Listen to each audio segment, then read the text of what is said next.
Hype. It's something that oftentimes comes and goes when it comes to players. They might be deemed underrated forever like Aaron Ekblad, and then suddenly they're constantly talked about. While it may have to do with the area, the revenue stream, or their previous accomplishments, there's always those handful of players that are overrated. In this video, I'm going to rank the top 5 most overrated players currently in the NHL. Keep in mind, this isn't completely contract-based, but also due to just hype in general, and how these players are viewed mainstream. And with that, here are the top 5 most overrated players of 2020.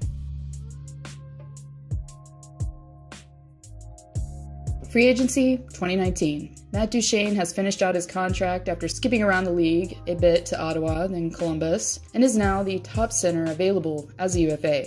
After averaging a point per game for the Jackets during the postseason, number 95 was more than ready to get a pay raise. And that he did. After signing a lengthy deal with Nashville, Duchene had seemingly found his new home in the Music City. But as the Predators shelled out $10 million to the forward during his debut season as a Pred, Duchene didn't have the immediate success that he was expected to initially, as he was only able to notch 42 points in 66 games played. New team, new system, that I get. But unfortunately, this wasn't his first inconsistent season, as Duchene in Colorado had a similar 41-point campaign after playing 77 games as an Av during 2016 and 17. Later in Ottawa, his production was similar, at least to start, as he put up 49 points in 68 games played. Therefore, as easy as it was for several teams to throw money at the forward as a free agent who just came off a 40-point season, this is a player who has had sparks of brilliance, but lacks the consistency, in my mind, to be worth the $56 million 7-year contract that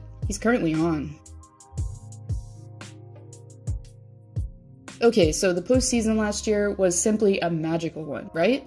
Like, sure, we had a really different look this time around with the whole bubble thing, but the whole zero to hero thing, I mean, come on, it's just infectious. Especially when you can pump out this story mainstream. I mean, let's be real. People eat that right up. And that they did, with up-and-comer Jordon Bennington being at the forefront of the Cinderella story. In most playoff wins by a rookie goaltender, first rookie in Blues history with 23 wins in a season, the list goes on. Bennington was making history. So for a while, it's understandable how and why this not-so-serious Tendy became one of the most hyped going into the 2019-2020 season. Sports Illustrated had him at number 4 for Vezina candidates going in, and Vegas had him at number 3 as far as betting was concerned. And to be honest, how he was able to score a 3rd place vote is still kind of baffling. Regardless, Bennington finished his first full season with the Blues as a starter with a .912 save percentage and a 2.56 goals against average, which isn't terrible, but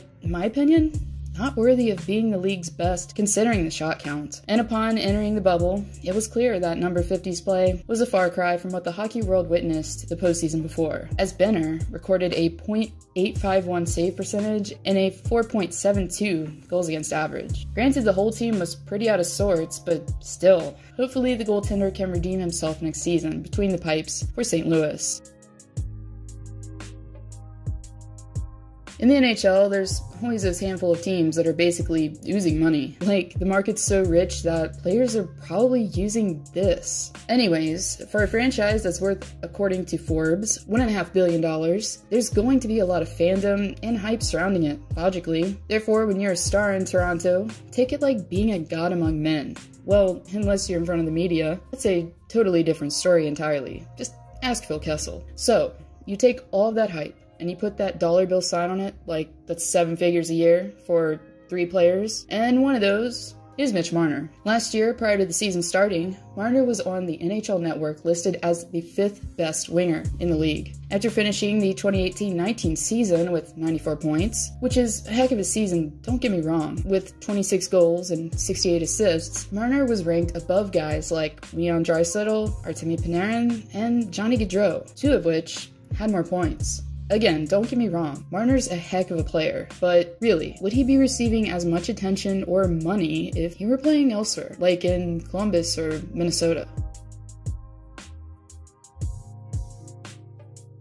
There's no doubt he is one of the most dynamic players in the NHL. He is in the prime of his career. What an amazing defenseman he has become. Impressive, as usual, Erik Carlson.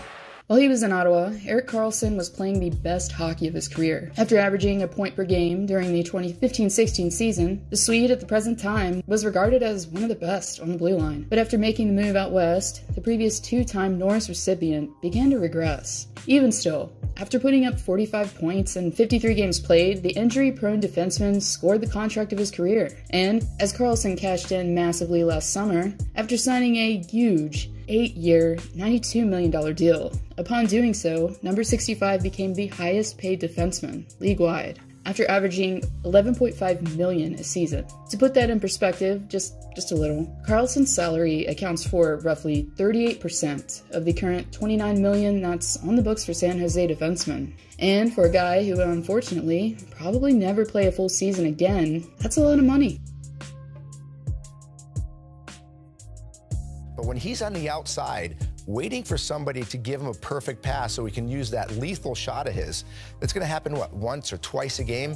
You have to be able to get on your horse and get into those scoring areas and get into those areas where something strange can happen. Because when you sit around and you wait for the game to come to you, a lot of times it's not going to. And finally, the player that's found himself in the middle of trade talk and speculation, Patrik Laine's days as a Jet are numbered. But obviously, this time anyway, I'm not here to talk about that. When you think of the complete all-around hockey player, you think good speed, hands, two-way game, and shot. With Patrik Laine, you pretty much just get one of those qualities. The guy has a wicked wrister that's almost unrivaled, but outside of his killer release, that's pretty much all this guy is bringing to the table. Now, this is definitely not a knock on Laine. Instead, just saying realistically, it's a lot easier to fire a puck that someone like Scheifele puts on a platter for you than making the play. But for number 29, he'll be getting paid $7.5 million wherever he goes to do just that. But don't take it from just me, actually. Instead, the winger's peers, as Laine was voted the second most overrated player last year, behind PK Subban.